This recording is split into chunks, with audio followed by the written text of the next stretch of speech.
Alright, hello Riven mains and Yasuo mains alike. I'm the Nightwing coming at you guys with another League of Legends video. So today, we hear that Deftly is being traded for Keith in the Academy scene. Now, the reason why this is a prominent thing to talk about is because, as you guys know, if you are Golden Guardians fans, that Deftly had been switched out last week for Huhi and FBI, and Ole had been also following along suit as they basically just switched bot lanes between the Academy scene and the LCS team. Now, Golden Guardians have been going through some sort of kind of realignment in terms of how they play the game, how they assign carry picks to certain players on the team.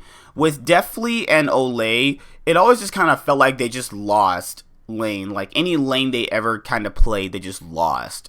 You know, I have watched these guys for a long time. I used to watch Deftly back in the when he was on E United. It's really weird how Deftly and Zazel and Licorice were all on E United, and now they're all going to be on Cloud9. So maybe he'll play a lot better in the environment that is going to be on Cloud9.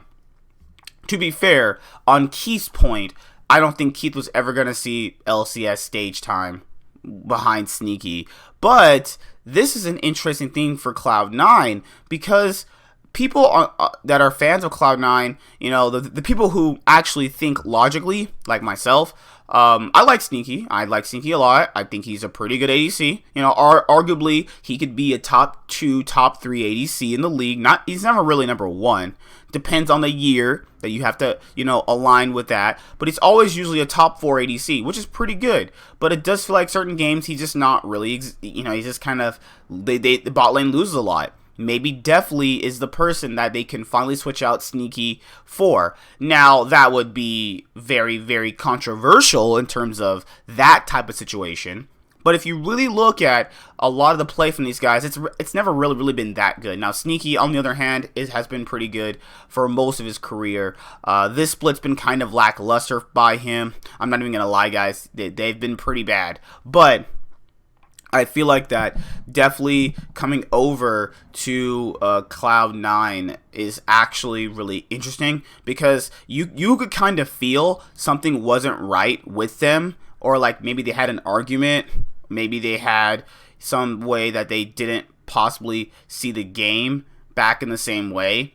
I just felt like they really didn't want to play Deftly and Ole anymore because FBI and Huhi were actually just, I wouldn't say a better bot lane because we literally don't know what the type of situation that has actually happened with the bot lanes, but it felt like that, this is just my own personal opinion, it felt like that, you know, they had an argument or they just got smashed so hard in scrims that they were like, okay, let's just try out Huhi and FBI. And you know how teams always go, well, yeah, we're going to try these guys out, you know, because, and, you know, we're going to give them some stage time. They've played really well in scrims. Their academy games have looked pretty good. That usually results into like trades. I don't know if anybody new into watching leagues, professional scene has ever really known that. It's just more like you have to kind of understand that when certain orgs say stuff to make sure that no damage control happens, like, you know, to basically make the player look good as possible because they want them to find other opportunities in general. And with Deftly going back to Cloud9, maybe in the future, if Sneaky ever does decide to step down, maybe Deftly is that option to give them a carry threat in the bot lane. Sneaky can be a carry threat. It really does depend on what champion and what game he's actually playing. It really just does depend. Now, looking at it in terms of Keith behind Sneaky was never going to see competitive play. Sorry, my man Keith, but yeah, I mean, I was not impressed by him, and it's just ever in his career, honestly. Like, yeah, Sneaky can have his debatable performances, but Keith, on the other hand, oh my lord, man. Wow. Just utterly wow. Yeah, you were never going to get past Sneaky, and he probably knew that, so that's probably the reason why he accepted the trade. He's been on C9 Academy since 2018 spring, so he's been there for quite some time, you know. He was able to help them win an academy title. He was able to get them to second place just last split in the academy. So he's done his fair share of amount to obviously get them very far. They reached semifinals in their first split in the academy. So obviously he's done a fair bit amount for them. But let's read the article that Golden Guardians put out. The Golden Guardians, the League of Legends Championship Series LCS affiliate of the Golden State Warriors, have acquired Keith from Cloud9 in exchange for Deftly. The team announced today Keith will play the remainder of the 2019 summer split, playing alongside Ole on the Golden Guardians Academy team. Okay, so on that part too, that they both orgs have to agree. Oh, okay, if we're trading players, is it gonna happen like next year, or is it gonna happen right now? They're like, we're losing bad right now. Give me Keith right now. Keith, a San Leandro native, has spent the last 2 seasons playing AD carry on Cloud9's LCS and Academy teams after spending time with Echo Fox, CLG Black, C9 Challenger, Team Solo Mid, Team Liquid, and Team Liquid's Academy team.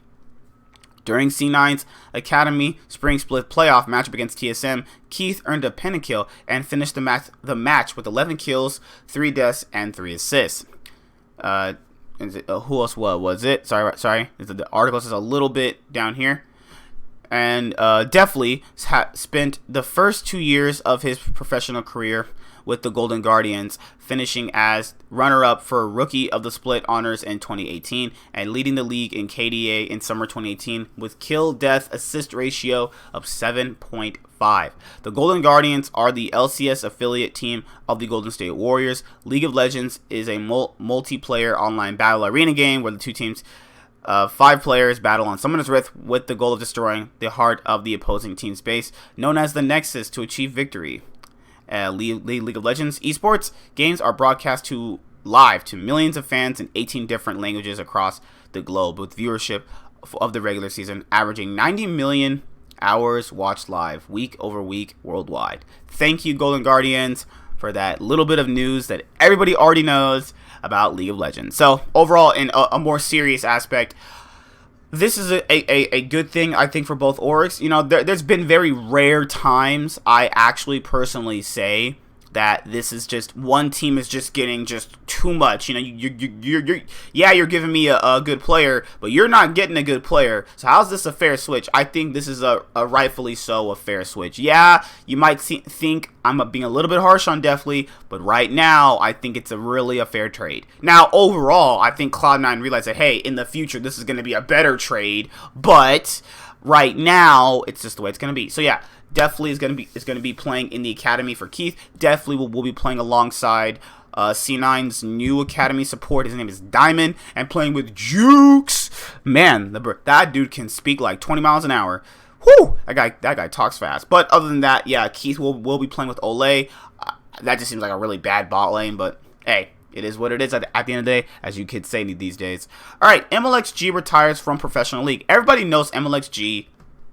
He was one of the best junglers in the world. If you watch his gameplay, me and JTH were talking about this, you know, a long time ago. I was like, man, RNG are gonna settle on a jungler eventually. Like, it's the same thing that happened with SKT. They eventually just settled on a jungler. It happened with TSM recently. They eventually settled on a jungler. Cloud9 is dedicated to doing it. I think eventually they'll settle on a jungler, and it should be Svenskeren, but. The Chinese jungler played in 3 World Championships and won an MSI in 2018. So that's good for him. You know, a lot of players don't get to have that international title that they so crave a lot. And I think it's that if he's going to retire, at least he's been to World multiple times, gone far really a lot of those times. And then it's also got an international title. I think that's a pretty fair career, if you ask me. And plus, he was regarded as one of the best junglers for a while. So, and he's had some pretty hyped games throughout his career. He's played on the biggest stage. I mean, there's nothing better you could have asked from his career at a basic standpoint. If you've actually just overall just wanted that type of success, or any success in general, because a lot of players come through League as professionals and they don't have success. MLXG has announced his retirement from Professional League of Legends today. The Chinese jungler played primarily for Royal Never Give Up over his 5-year career and spent most of his 2019 on the sidelines. RNG tweeted, "We are heartbroken to announce that MLXG has decided to retire. We will forever miss the one and only gank machine and our signature gank or starve style. MLXG, we truly wish you the best for you. Whenever the future takes you, you will always be a part of the RNG family. And as you guys know, Royal really never gave up.